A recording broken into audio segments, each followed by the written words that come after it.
Dr. Hegde is a 2010 Padma Bhushan awardee. He is a renowned physician and the former Vice Chancellor of Manipal University. Professor B.M. Hegde is a recipient of numerous national and international awards, including Dr. B.C. Roy National Award, Dr. J.C. Bose Award for Life Science Research, Pride of India Award from the Pacific Association of Indians in California, US, and he has also authored several books in English and Kannada. Apart from publishing several medical research papers, he was also the editor-in-chief for Journal of the Science of Healing Outcomes, Bangalore and Penn. Here is a credit bouquet of Dr. B.M. Hegde. Let's welcome Professor B.M. Hegde.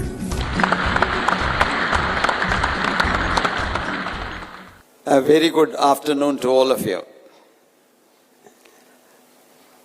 My brothers and sisters in the audience and on the dais, members of the press, and the future leaders of the world, the students.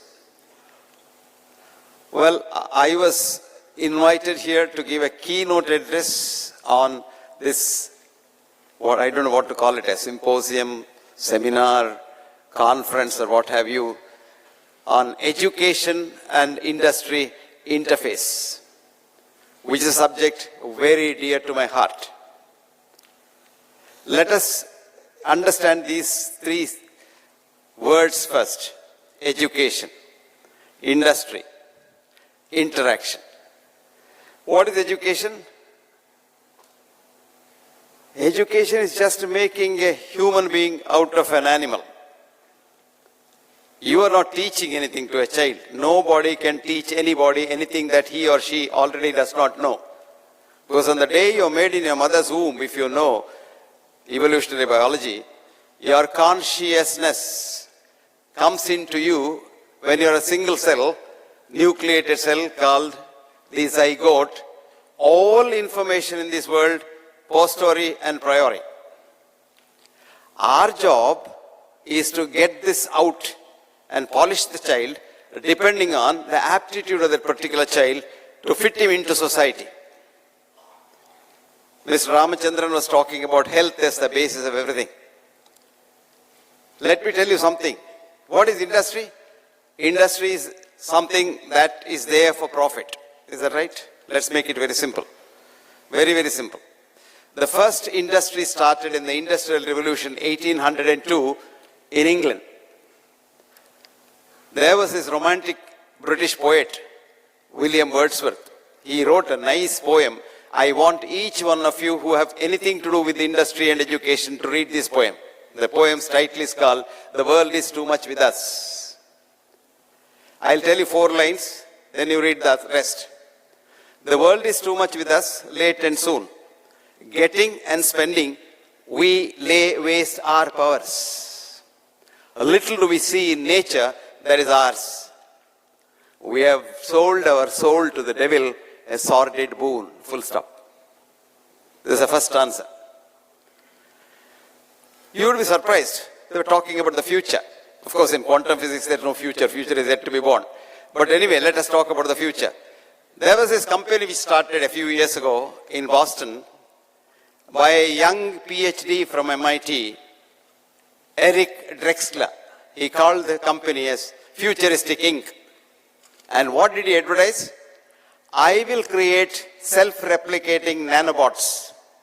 We don't require father and mother in the future. We can create human beings of any type you want. Custom built. You order and I will build it for you. Because it's all technology. After all technology, what is there?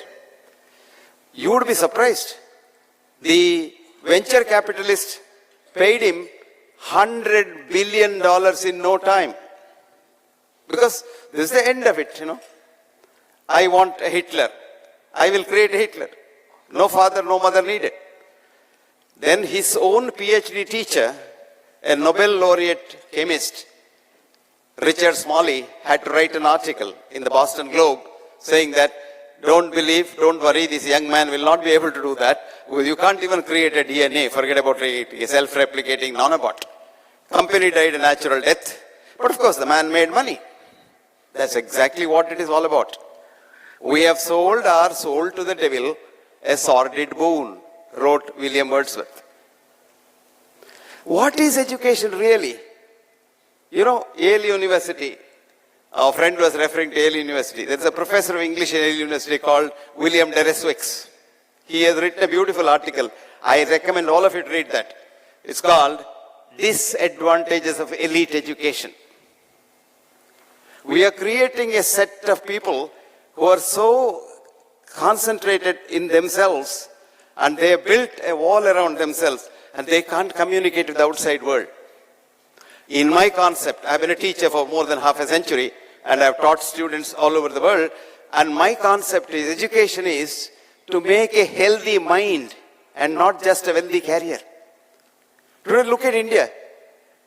Every university is under distress. There's unrest. Why unrest? Educational campuses should create healthy minds. Healthy minds.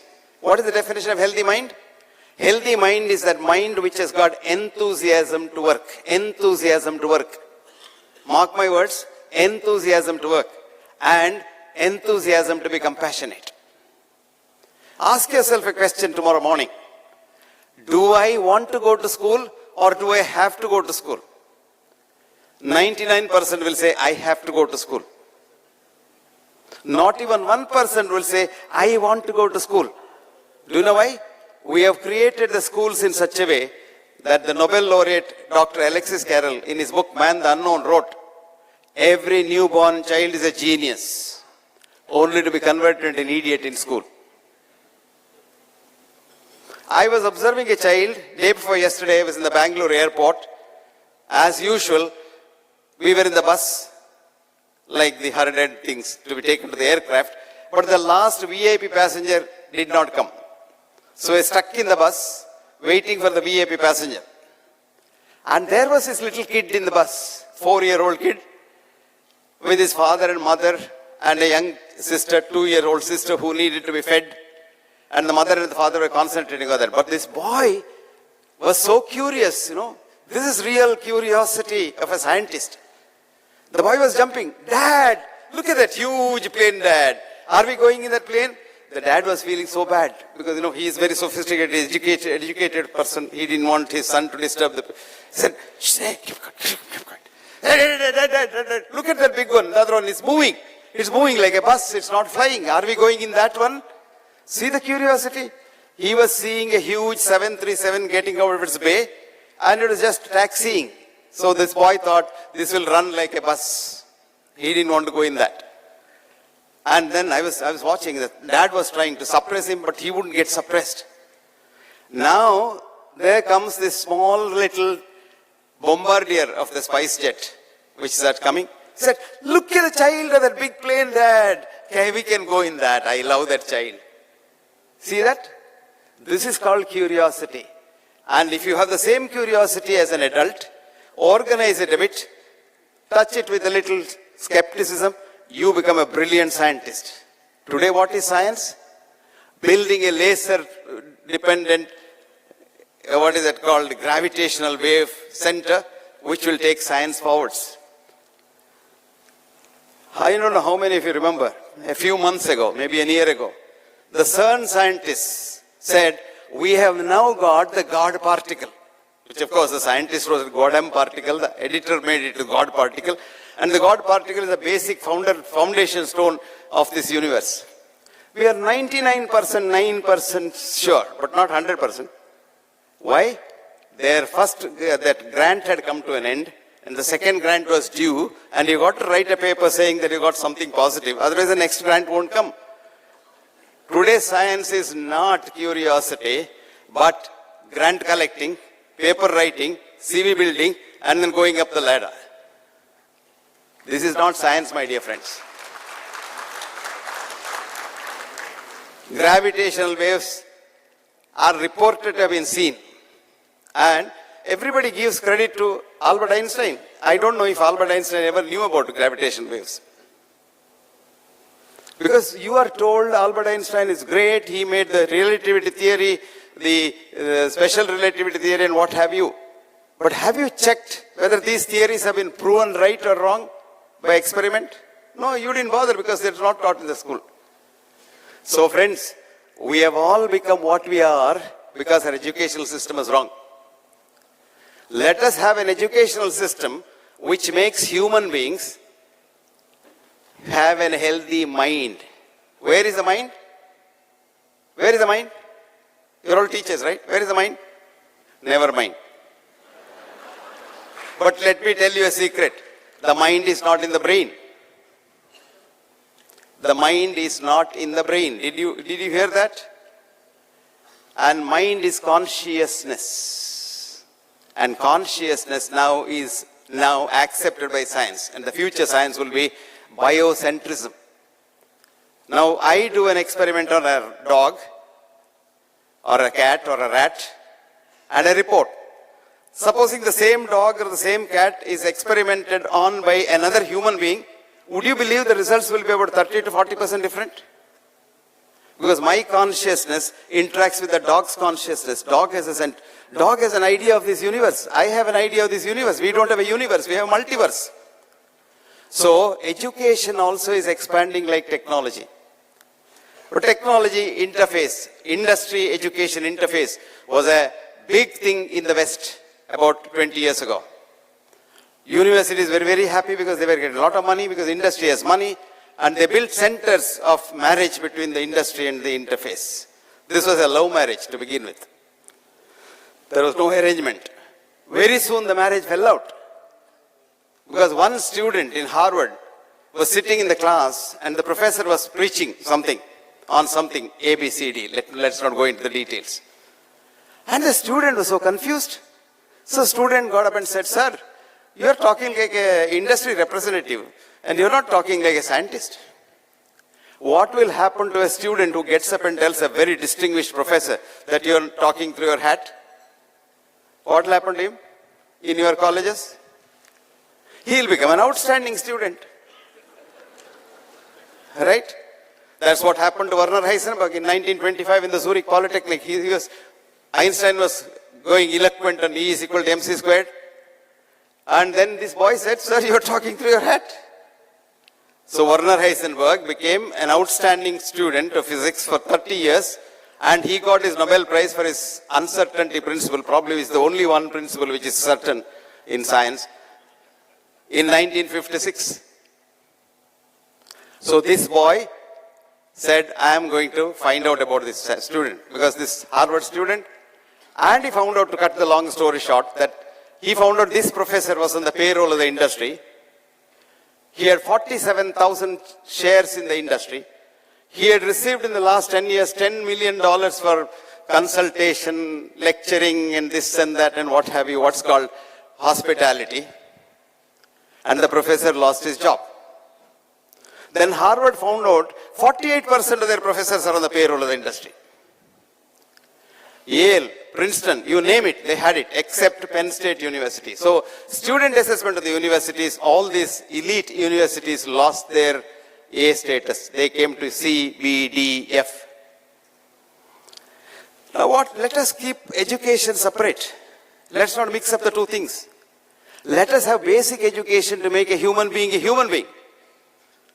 I changed the Vedic saying, Janmanaha jatu jantu, Karmanaha jatu dvijaha. So Janmanaha jatu jantu, Vidya jatu manushaha. To make a man, you must have education. Then when once he is a graduate, okay, you teach him anything you like. IT man wants to teach him only IT, and another auto industry man might like only all people to be auto industrialized, etc., etc. Now as a doctor, I have a problem now. I have a new disease. It's called IT syndrome. I'm not joking. I'm very serious. I'm not joking. I have many young men and women who have problems when they're about 25, 30. By the time they are 30, they've already had high blood pressure, their diabetes, their hearts are not functioning normally, girls don't menstruate, they're very irregular, and everybody is diagnosed with some A, B, C, D label. What I found over the years was that this dirty electricity that comes, you have this Wi-Fi in your house, in your room, 10 mobile phones charging all over the place, and you take one mobile phone and keep it there and talk 2 hours together, brain tumor is likely to come very soon. Cancers are on the rise. Everything is going up. And what is happening there? Rat race. Did you know that before money came into this world, there was no illness at all?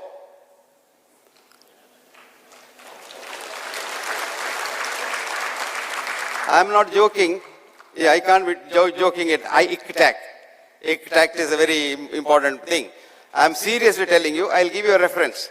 Failure of scientific medicine, the Innu community study. A paper in the Canadian Journal of Medical Education, 1962. What did the paper say? There was this group of people called Innus off the coast of Saskatchewan. They were aboriginal races in some islands. They had no touch with the reality of what we call as civilization, quote unquote. They had their own egalitarian society. They were hunter-gatherers. They had hunted, gathered things. They got fruits, etc. And all. Distributed equally. There was nothing called I, mine. No, it is ours, we. See the two words? I means illness. We means wellness.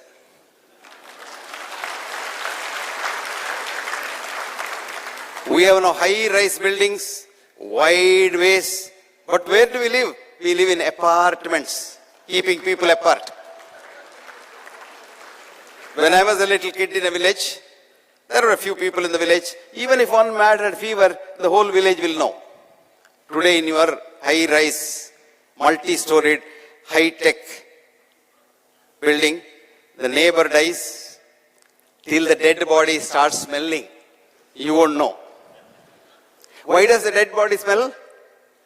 500 species of germs in this universe start eating every part of that body.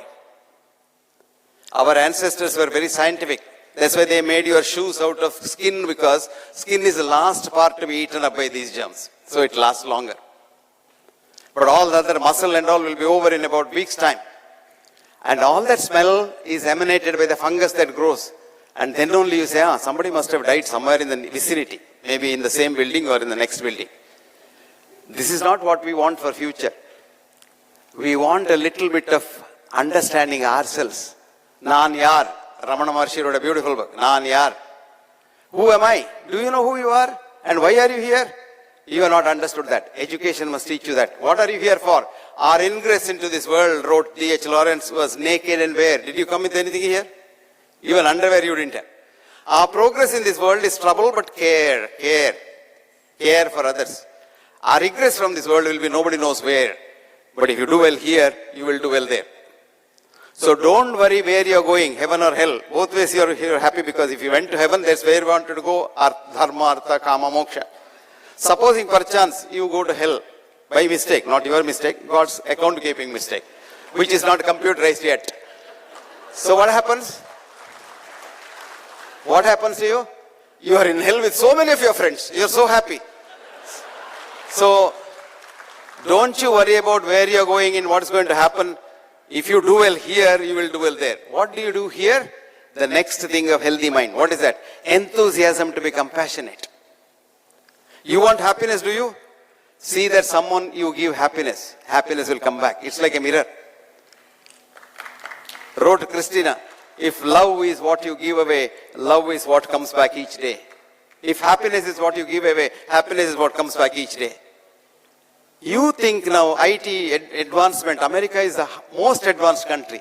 But let me tell you the secret. America is the most unhappy country in the world. America has the largest number of illnesses.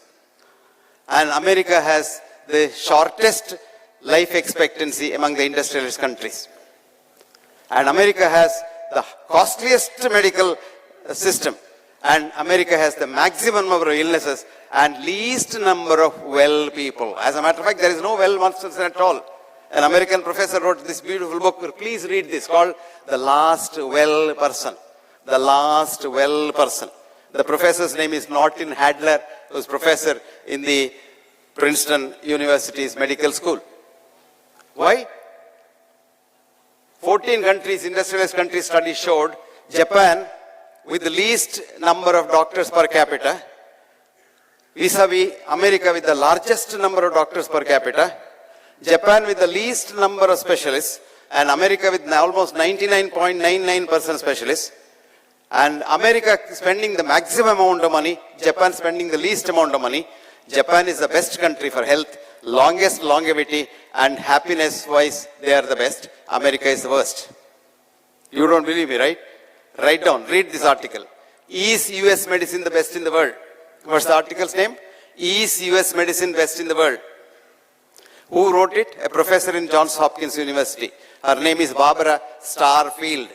And where is the article published? In the very most prestigious American journal called JAMA, Journal of the American Medical Association. Year is 2000, volume 284, page 483. Please read this. No, you should know the reality, right? Where is the reality? All that we're having is hype. You know what happens in any statement? Winston Churchill said it so beautifully. Our papers write various statements, our politicians make various statements, our leaders make various statements, and when I came here, they took me to a room called VIP room. I was afraid, I missed a beat. Because my concept of a VIP is very insignificant person. So I thought, and it proved to be right because, I was supposed to give a keynote address in the beginning and I was almost being pushed off to an extent that I wanted to go away, and then the young man caught me and said, no, I will give you some time here, just talk. So, again, I was reminded of what Winston Churchill said. In any statement, there are three important things. What are they? Who makes the statement? If he is somebody very, very big, it's a very important statement. How does he make the statement? If he makes it in a fashionable way, call the press and then talk about it, he is important. And what he says is the least important. So you have a lot of these statements made, but the reality is, with more money, more industry, more advancement, we have less health, more problems, and mankind is not happy today. In America, there are two diseases. Not heart attack and cancer, they have gone side. Suicide. And divorce. I know in Bangalore, they had ordinary courts, and I was talking to the lawyers. In an average, about 1,000 divorces in a year, in all the Bangalore courts. Now they have a divorce court in Bangalore, and every month they have got about 5 to 10,000 divorce cases being filed. So we are catching up with America. We are not bad. We have been aping America, but we are catching up with America. And frustration. When do you get frustration? When you don't have a healthy mind, you get frustration because I want.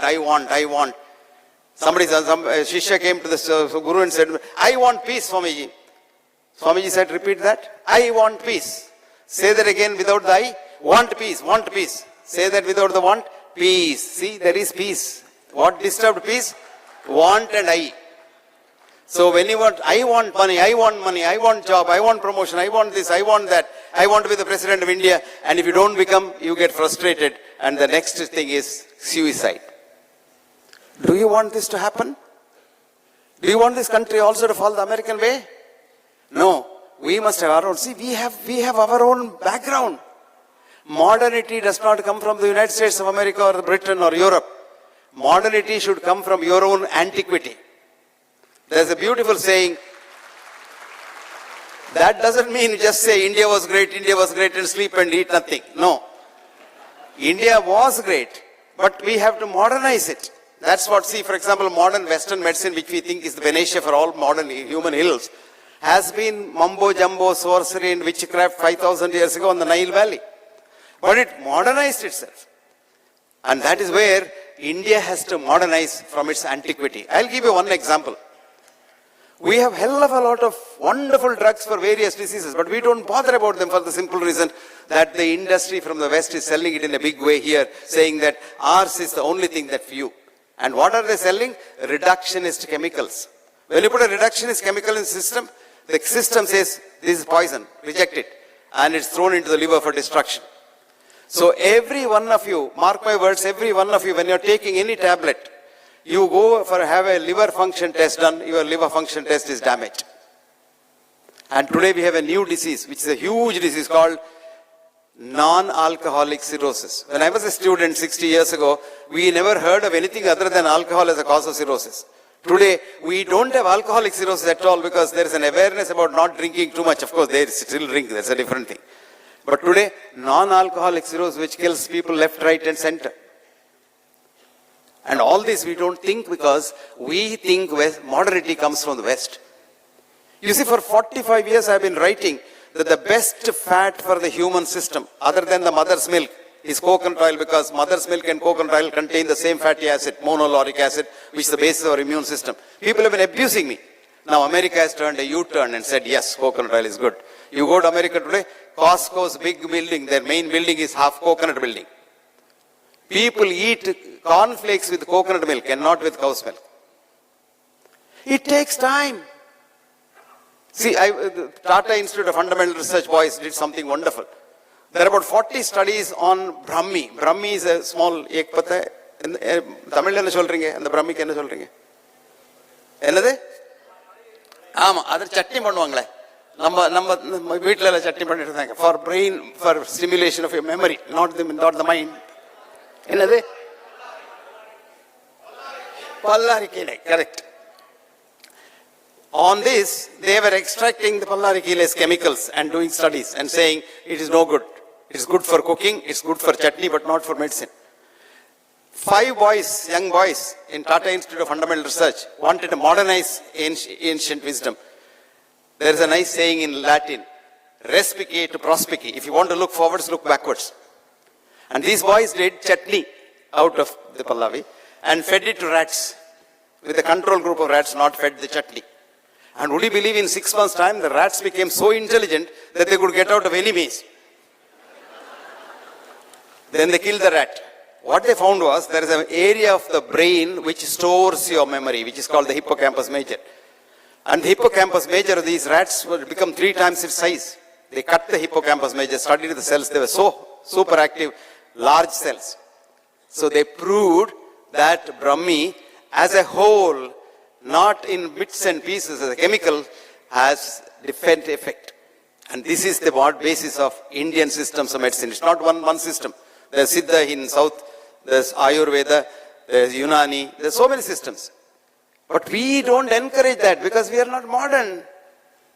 It's not computerized system. Now slowly people have woken up. They are computerizing the Vata, Pitta, Kapha systems, which are the genetico-constitutional varieties. And they are now trying to see what's the gene mapping, etc., etc. By the time genes have all gone into oblivion, we have come to epigenetics. Now it's the environment that you evolve. See, we find so much of things changing because it was very important to know in any field for that matter. And do you know what happened to this industry, education, marriage? All divorced in the West. Even the buildings are broken down or used for some other purpose because they found the industry is influencing education. Did you understand that? No, you didn't. Yeah, don't worry. So, there was this thinker, great thinker, a professor of social philosophy in the London School of Economics, was like a colossus and ruled the London School of Economics in the 50s and 60s for 20 long years. Karl Popper. Karl Popper wrote, I quote, knowledge advances not by repeating known things, but by refuting false dogmas. Did you understand? Knowledge advances not by repeating known things, but by refuting false dogmas. Ptolemy, 2nd century BC said, the sun goes round the earth, right? No? You look at the sun, goes up and up and up. And then evening, down, down, down. He was right. For 500 years, everybody taught, everybody believed, everybody wrote PhD thesis, and everybody said, sun goes round the earth. What's called the geocentric concept. It was in the 7th century, Copernicus came and said, he's Polish, but he's called Greek, and he said, the earth goes round the sun, the heliocentric concept. So for 500 years, we have been asses believing in what the West said. 127 AD, Galen said, blood is pumped from the liver. It took us 1500 years, 1628 to be precise. William Harvey said, cogito, the blood circulates from the heart. De morto cordis. Because we all believed in science in the yesterday days. What is science? Cogito ergo sum. Because I think I am. This should be changed because that boy was only 17 years old. He had some mathematical background. And what it should happen is, because I am, I think. You think when you know what you're thinking. Not because you think you are. So this is how science has lost its way. Define science, for example. What is science? Marie Curie said, science is measurement, measurement is science. If that is so, do you think? Can you think? Can you measure your thinking? Do you love your wife or husband? Can you measure love? So all these are unscientific. Thinking is unscientific, love is unscientific, because it can't be measured. You can only measure 5% of what you know in this universe. 5%. That's only energy you know. Gravitational energy, nuclear energy, electromagnetic energy. Because you know how to measure it. 95% of the occult energy you can't. And that is where the whole SU is. So if you want to do research, don't go around in this 5% only, known area. Go to the unknown area. Because unknown area you can't go because you are afraid to go into the unknown area. But if you want progress, you must go into the unknown area. So I am happy that the industry is coming into education. But my only request is, let a student, boy or a girl, finish some education to begin with to make him or her a healthy mind with not just for a wealthy career. And after that, you start the wealthy career business. The Innus did not have any disease in their written history up until 1732. Yes, running out of time.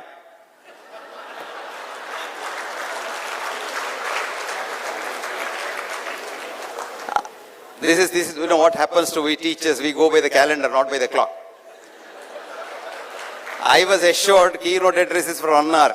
I hope I have finished my 1 hour, because when it comes to you, the seconds are less for a minute, and when others, the 5 minutes talk becomes half an hour, it's still time. That's what I told you in the beginning. Who says it, how he says it, and what he says. What he says is the least important. So friends, let me stop it, because I still remember the advice given to Jefferson. Stand up, speak up, and shut up. I am shutting up. Before I did that, let me thank the organizers for being so kind as to invite a villager outsider from, I am not an industrialist, I don't know anything about industry, but I know something about education, not everything, I know something about education, so I thought I fit in. So thank you very much, and thank you for the encouragement. Thank you.